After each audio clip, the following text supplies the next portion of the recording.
Class में हम workbook part के 50 बिट तक पूरा कर लिए। पेज नंबर 40 58 बिट तक पूरा कर लिया। बाकी देखिए, सारे राज्य में चिड़िया के संगीत की धूम मच गई। धूम मच गई, रेखांकित मुहावरे वाले शब्द का अर्थ पहचानिए।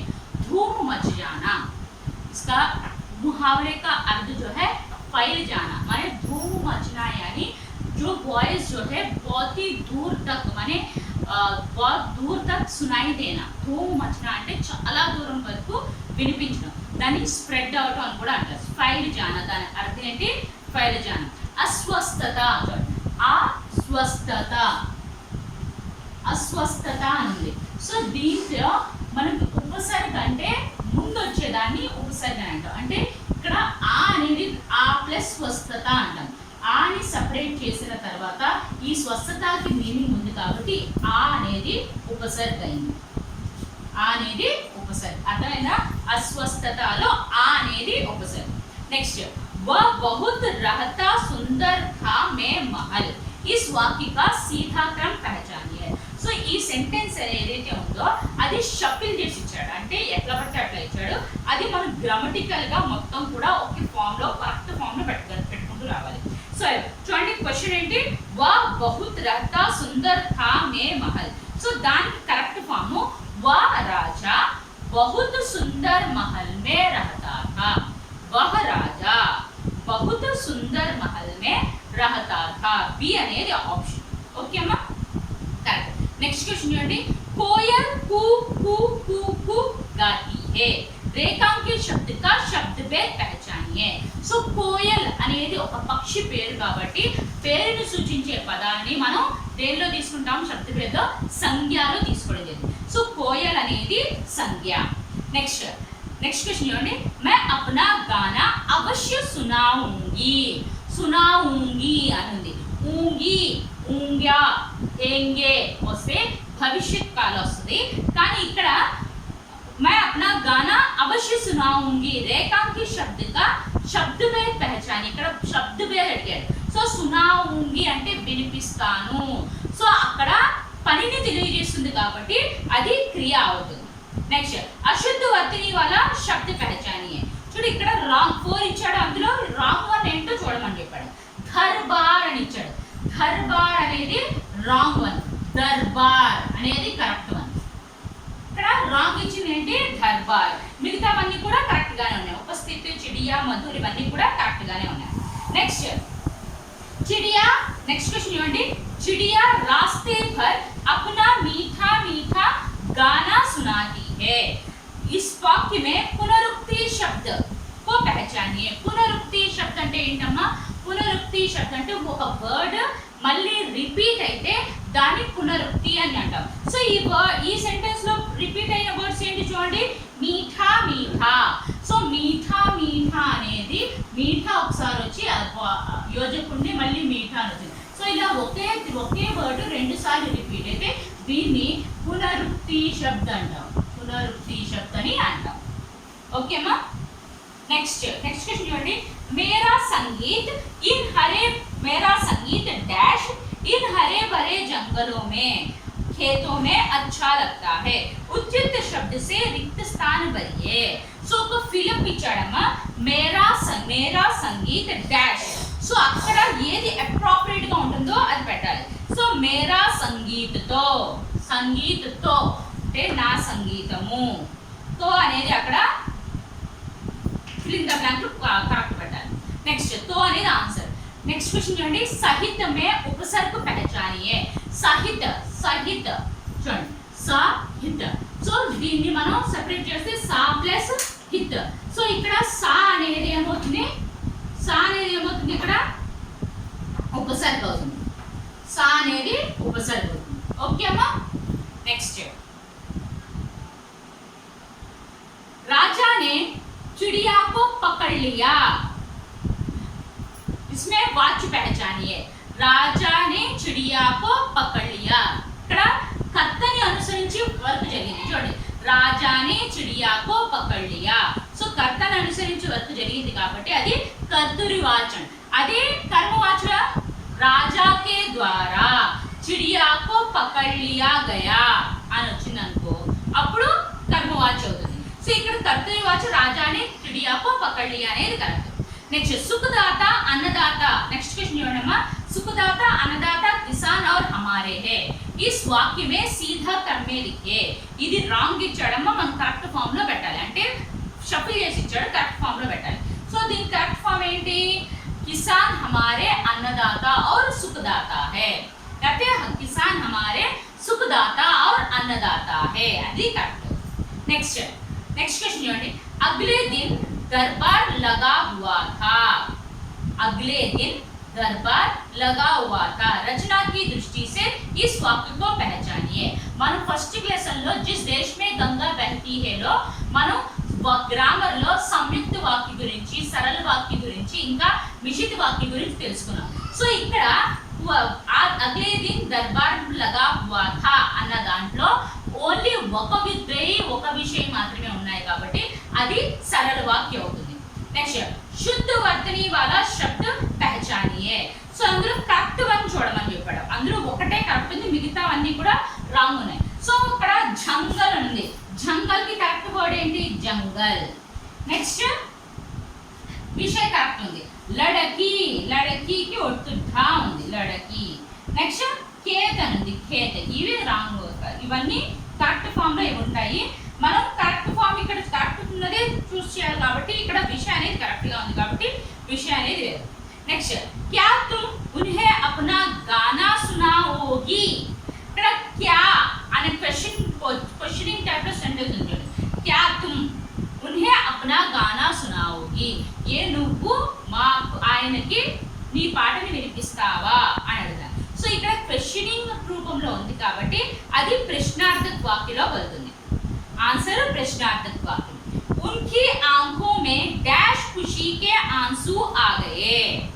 उनकी आंखों में से, आंखों में तो, उनकी आंखों में तो खुशी के आंसू आ गए. ఆయన కళ్ళల్లో నుండి ఖుషీకి అంటే ఆనంద బాష్పాలు వచ్చాయి. तो అనేది అక్కడ ఆన్సర్. నెక్స్ట్ जैसे जैसे वह गाना गाती वैसे वैसे राजा की अस्वस्थता दूर होती. इस वाक्य में पुनरुक्ति शब्द पहचानिए. సో ఈ సెంటెన్స్ లో పునరుక్తి శబ్దం ఏంటో చూడమని చెప్పారు. సో ఇక్కడ రెండు ఉన్నాయి చూడండి. జైసే జైసే అనేది పునరుక్తి శబ్దం, వైసే వైసే కూడా పునరుక్తి శబ్దం. సో మనకి ఆప్షన్ ఏముంది? డి లో ఏఎన్సి ఉంది. Answer D. Next Sundar Mahal. Sundar Mahal లో, సుందర్ మహల్. సో సుందర్ మహల్ లో మహల్ అనేది విశేష అయింది, సుందర్ అనేది విశేషణ అయింది. సో ఇక్కడ విశేష ఉపమాన రూపమే వస్తే కర్మధారయ సమాసం వస్తుంది. సో సుందర్ మహల్ ని ఎలా విగ్రహం చేస్తాము? సుందర్ హే జో మహల్. సో అది కర్మధారయ సమాసం. నెక్స్ట్ एक छोटी सुंदर चिड़िया. यह एक छोटी सुंदर चिड़िया. इस वाक्य में विशेषण शब्द पहचानियो. సో ఈ వాక్యంలో విశేషణ శబ్దం చూడమని చెప్పాడు. సో ఇక్కడ విశేషణ శబ్దలో మనం విశేషణలో 5 టైప్స్ చెప్పుకున్నాం. గుణవాచక విశేషణ, సంఖ్యావాచక, పరిమాణవాచక, సార్వనామిక, ప్రవిశేషణ. సో ఇక్కడ చోటి సుందర్, చోటి అనేది ప్రవిశేషణ అవుతుంది, సుందర్ అనేది విశేషణ అవుతుంది. కానీ ఇక్కడ సుందర్ అని విశేషణ ఒకటే ఐడెంటిఫై చేయమని చెప్పినప్పుడు సుందర్ చోటి అని రాయొచ్చు. అది ప్రవిశేషణ ఐడెంటిఫై చేయమని చెప్తే మనం చోటి మాత్రమే రాయాలి. ओकेना. प्रविशेषण की विशेषण तैड़ा होता. विशेषण की विशेषता बताने वाले शब्दों को प्रविशेषण कहते हैं. विशेषण यानी किसी संज्ञा और सर्वनाम की विशेषता बताने वाले शब्दों को विशेषण कहते हैं. సో ఇక్కడ విశేషణ అడిగినప్పుడు చోటి సుందర్ రెండు రాయొచ్చు, లేకపోతే సుందర్ ఒకటి కూడా రాయొచ్చు. ఓకేమా. నెక్స్ట్ సహానుభూతి. సహానుభూతి చూడండి, దాన్ని సంధి విశేష చేయమన్నాడు.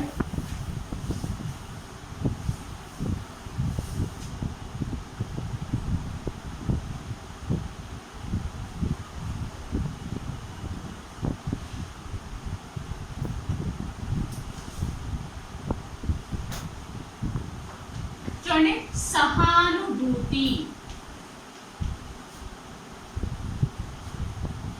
ఇక్కడ మనం ఎలా రాయాలి? దీన్ని సంధి విచ్ఛేదం చేయాలి. సహ ప్లస్ అనుభూతి. అనుభూతి. సో ఇక్కడ సహ్ ప్లస్ అనుభూతి, ఇక్కడ సహలో ఆకి మాత్ర ఉంది. సో అనుభూతి, సహ ప్లస్ అనుభూతి, సహానుభూతి, ఇది దీర్ఘ సంధి అవుతుంది, దీర్ఘ సంధి అవుతుంది. ఓకేనా. నెక్స్ట్ సంరక్షణ. సంరక్షణ చూడండి, సంరక్షణ. సో సమ్ అనేది తీసేస్తే sum plus Rakshan. So some అనేది ఏమవుతుంది, ఉపసర్గ అయింది. नेक्स्ट हवा धीमी धीमी बह रही है. इस वाक्य में क्रिया विशेषण पहचानिए. చూడండి ఇక్కడ क्रिया विशेषण, क्रिया विशेषण यानी क्या है, क्रिया विशेषण అంటే ఏంటి, क्रिया की विशेषता बताने वाले शब्दों को हम क्रिया विशेषण कहते हैं. సో ఇక్కడ बह रही है అనేది क्रिया, कैसे बह रही है, धीमी धीमी बह रही है. సో ఇక్కడ धीमी धीमी అనేది ఏమవుతుంది, क्रिया विशेषण అవుతుంది. धीमी धीमी అనేది క్రియా విశేషణం. అర్థమైందమ్మా, క్రియా అంటే వర్తం తెలియజేసే దాన్ని క్రియా అంటారు. సో అక్కడ బహ రహే హై అనేది క్రియా. సో ఇక్కడ క్రియా విశేషణ అడిగాడు. క్రియా విశేషణ అంటే ఏంటి, క్రియాకి విశేషత बताने वाले शब्दों को क्रिया विशेषण कहते हैं. సో ఇక్కడ క్రియా అంటే బహ రహీ హై అనేది క్రియా. సో ఎలా క్రియాకి విశేషత ఎలా ప్రవహిస్తుందంట, ధీమి ధీమి అంటే ధీమి ధీమి అంటే నెమ్మదిగా. సో అక్కడ ధీమి ధీమి అనేది క్రియా విశేషణ అయింది. నెక్స్ట్ సుందరత. సుందరత చూడండి, సుందరత మనం ఉపసర్గ ముందర దాన్ని అంటాం, ప్రిఫిక్స్ అని అంటాం, దీన్ని సఫిక్స్ అని అంటాం, సుందరత. సో సుందర్ ప్లస్ తా, ఇది సెపరేట్ చేసిన తర్వాత ఈ వర్డ్ కి ఒక మీనింగ్ అనేది ఉంటే దీన్ని మనం ప్రత్యయ అని అంటాము. అర్థమైందా, సుందరతలో సుందర్ ప్లస్ తా. సో ఇక్కడ తా అనేది తీసేసిన తర్వాత ఈ వర్డ్ కి ఒక మీనింగ్, సెపరేట్ మీనింగ్ అనేది కలిగి ఉంటే దీన్ని మనం సెపరేట్ చేసిన దాన్ని ప్రత్యయ అని అంటాం. దాన్ని ఇంగ్లీష్ లో ఉపసర్గని ప్రిఫిక్స్ అని, ప్రత్యయని సఫిక్స్ అని అంటాం. ఓకేమా. నెక్స్ట్ చూడండి, అస్వాస్థ్య. అస్వస్థ హో గయా.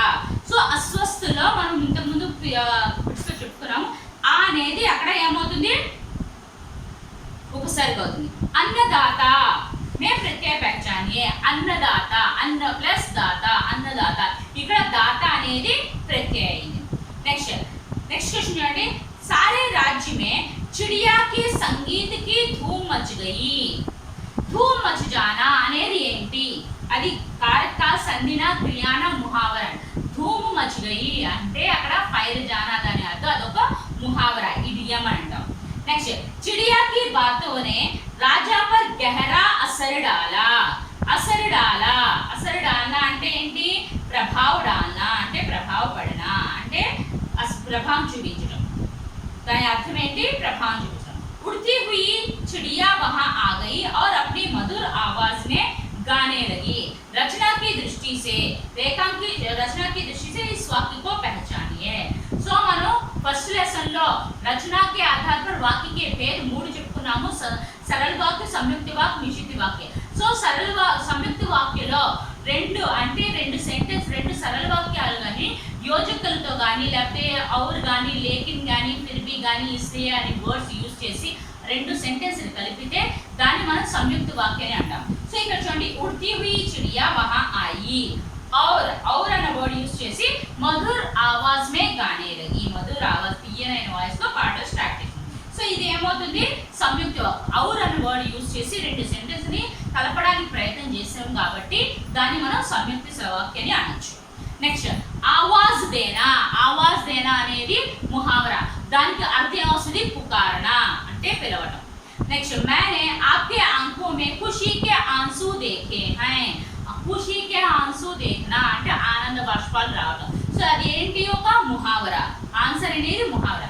జాన్ మే జానానా, ప్రాణం లేచొచ్చటం, అవ్వటము అంటే హ్యాపీనెస్ కలగజేయటము. సో అక్కడ సంతోషం ఉన్నా.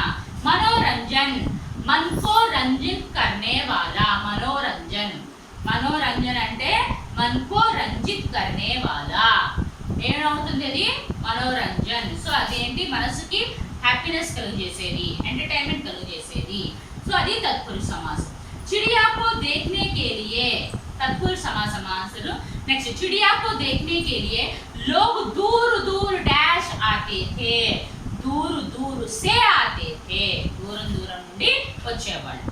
నెక్స్ట్ चिड़िया शब्द का बहुवचन रूप पहचानिए. चिड़िया అన్న వర్డ్ కి బహువచనం చూడండి, చిడియా. చిడియా ఇది ఆకారంతో ఎండ్ అయిన స్త్రీలింగ శబ్దం. మనము అనుస్వర పెడితే అది బహువచనంలో చేంజ్ అవుతాయి. సో చిడియాకి చిడియా అని రాదానికి చిడియా అనేది ఆకారాంత స్త్రీలింగ శబ్దం. ఆకారాంత స్త్రీలింగ శబ్దం. దీనికి పైన అనుస్వర అనేది పెడితే ఏమవుతుంది, బహువచనంలో మారుతుంది. సో ఇక్కడ చిడియాకి మనం చూడండి చిడియా అని अनुस्वर పెట్టాము. సో అది బహువచనంలో చేంజ్ అయ్యింది, चिड़िया की चिड़िया. नेक्स्ट कल से सच्चे रास्ते पर चलने के लिए गोपाल ने बीड़ा उठाया. बीड़ा उठाना అంటే నిర్ణయం తీసుకోవడం. సో ఇక్కడ ముహావరా ముహావరా ఏంటో ఐడెంటిఫై చేయాలి. సో రేపటి నుండి గోపాల్ అనేవాడు మంచి మార్గంలో నడుస్తానని నిర్ణయం తీసుకున్నాడు, డిసైడ్ అయ్యాడు అని. బీడా ఉఠానా అనేది ఒక ముహావరా. ఓకే అమ్మా, అర్థమైందా? దీంతో బిట్స్ అనేవి అయిపోయినాయి. మొత్తం 92 బిట్స్ కంప్లీట్ చేసుకున్నాం. నెక్స్ట్ ఇక్కడ సిసి మోడల్లో మనకు కొన్ని పారాగ్రాఫ్స్ ఇచ్చాడు అండి, త్వరగా చెప్తాను, త్వరగా నోట్ చేసుకోండి. नेक्स्ट चिड़िया की बातों ने राजा पर गहरा असर डाला. राजा ने कहा, वाह तुम महान हो चिड़िया, तुम मजदूरों और किसानों के लिए राजमहल का सुख त्याग सकती हो, तो क्या मैं उनके लिए कुछ नहीं कर सकता? चिड़िया बोली, क्यों नहीं महाराज, मजदूरों के और किसानों के बारे में सोचना और उनकी सहायता करना हमारा कर्तव्य है, क्योंकि वे हमारे सुखदाता और अन्नदाता है. हमारा कर्तव्य क्या है? हमारा कर्तव्य ఏంటి? मजदूरों और किसानों का सेवा करना. अभी आंसर. नेक्स्ट हमारे अन्नदाता कौन है? किसान लोग हमारे अन्नदाता. चिड़िया की बातें ने किस पर गहरा असर डाला? किस पर गहरा असर डाला? राजा पर गहरा असर डाला. मजदूरों और किसानों के बारे में किनको सोचना है? सभी लोगों को सोचना है.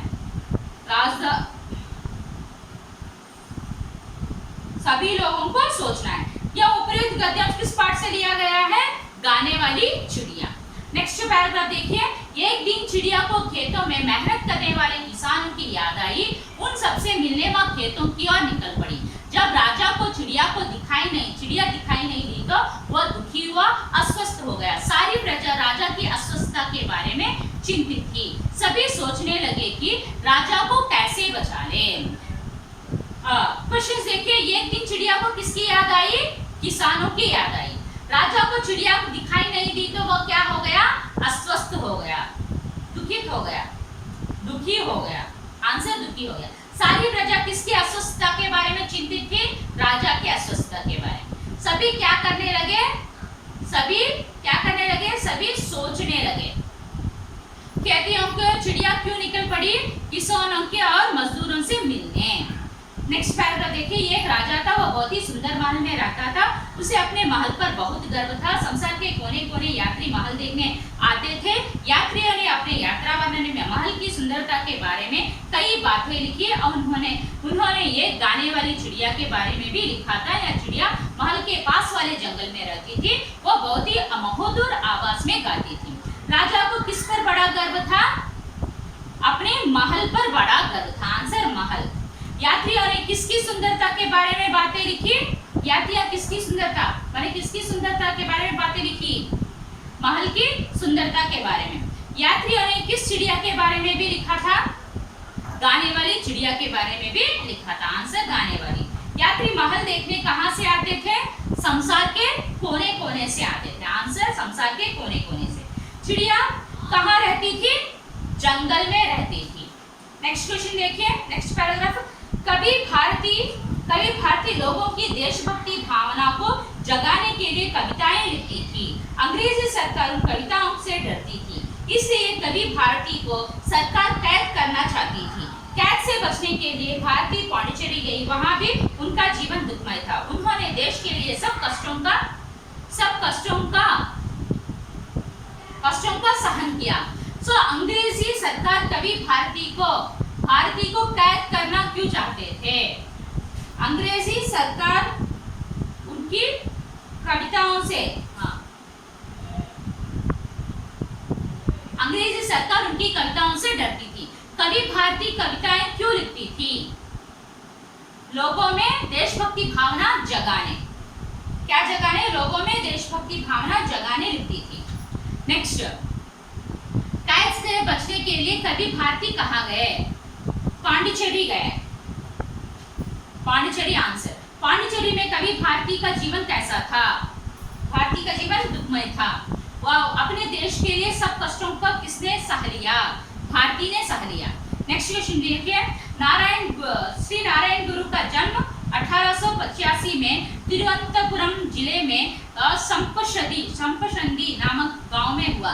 इनकी माता का नाम कुटियम्मा और पिता का नाम मडनासन था। बचपन में नारायण गुरु का नाम नानू था। नानू ने कम उम्र में मलयालम भाषा के साथ साथ वेद शास्त्र, काव्य एवं पुराणों का गहरा अध्ययन किया। नारायण गुरु का जन्म कहाँ हुआ? कहाँ हुआ? नारायण का जो संपशंदी। बचपन का नारायण गुरु का नाम क्या था? नानू। नानू। नारायण गुरु का जन्म कब हुआ? 1885। नारायण गुरु की माँ का नाम क्या था? कुटियम्मा। नेक्स्ट, नानू का कम उम्र में इस भाषा का गहरा अध्ययन किया, मलयालम. ఓకే అమ్మా. సో ఇక్కడ అభివ్యక్తి సృజనాత్మకతలో కొన్ని క్వశ్చన్స్ ఉన్నాయమ్మా. 36 బిట్స్ ఉన్నాయి. మ్యాక్సిమం మనం అన్ని పూర్తి చేసుకున్నవే, అన్ని రిపీట్ అయ్యి వస్తాయి. మళ్ళీ మీరందరూ కూడా హోంవర్క్ రూపంలో ఈ బిట్స్ అని అభివ్యక్తి సృజనాత్మకతలో ఉన్న బిట్స్ కంప్లీట్ చేయండి. ఈ బిట్స్ కంప్లీట్ చేసుకోండి. 36 బిట్స్ కంప్లీట్ చేయండి అందరూ. పేజ్ నెంబర్ 44, 45, 46లో ఉన్న సిసి మోడల్ అభివ్యక్తి సృజనాత్మక బిట్స్ అనేవి మీరు కంప్లీట్ చేయొచ్చు. ఈజీగానే ఉంటే కంప్లీట్ చేయండి.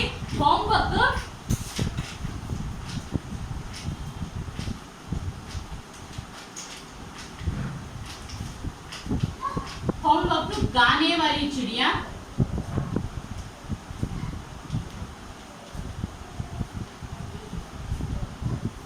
गाने वाली चिड़िया మొన్న మీరు ఓన్లీ 2 పారాగ్రాఫ్స్ చదివారు. ఈరోజు 3, 4, 5 పారాగ్రాఫ్స్.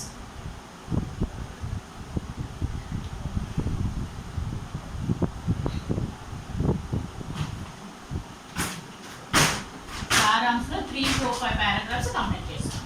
ఓకేమా? హోంవర్క్ బుక్లో చూడకుండా రాయండి. Okay, thank you.